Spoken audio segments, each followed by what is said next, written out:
পাঞ্জাবে সাম্প্রতিক ভয়াবহ বন্যায় ক্ষতিগ্রস্ত মানুষের পাশে দাঁড়ালেন বলিউড সুপারস্টার শাহরুখ খান।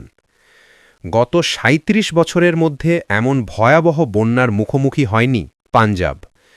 অতি ভারী বর্ষণে ভারতের অমৃতসর, পাতিয়ালা, ফাজিলকা ও ফিরোজপুর সহ রাজ্যের বিস্তীর্ণ এলাকা পানির নিচে তলিয়ে গেছে।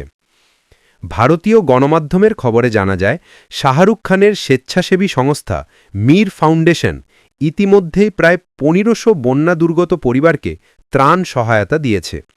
স্থানীয় স্বেচ্ছাসেবী সংগঠনের সঙ্গে সমন্বয় করে ক্ষতিগ্রস্ত এলাকাগুলোতে পৌঁছে দেওয়া হচ্ছে খাদ্য সামগ্রী, ওষুধ, পানীয় জল, মশারি, টারপোলিন শীট, ফোল্ডিং বেড ও তোশকসহ নানা প্রয়োজনীয় জিনিসপত্র। শুধু ত্রাণ বিতরণেই সীমাবদ্ধ থাকছে না মীর ফাউন্ডেশন।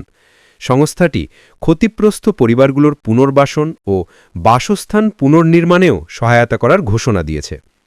বিশেষ করে অমৃতসরের কয়েকটি গ্রামে বন্যায় ক্ষতিগ্রস্ত শত শত বাড়িকে অ্যাডপ্ট করার উদ্যোগ নিয়েছে ফাউন্ডেশন। এর আগে সামাজিক যোগাযোগ মাধ্যমে এক পোস্টে শাহরুখ খান লিখেছিলেন, ভয়াবহ বন্যায় ক্ষতিগ্রস্ত পাঞ্জাবের মানুষদের জন্য আমার মন কাঁদছে।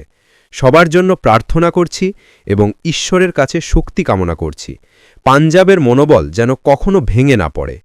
বলিউড বাদশার এই উদ্যোগকে সাধুবাদ জানাচ্ছেন পাঞ্জাববাসী সহ ভক্তরা।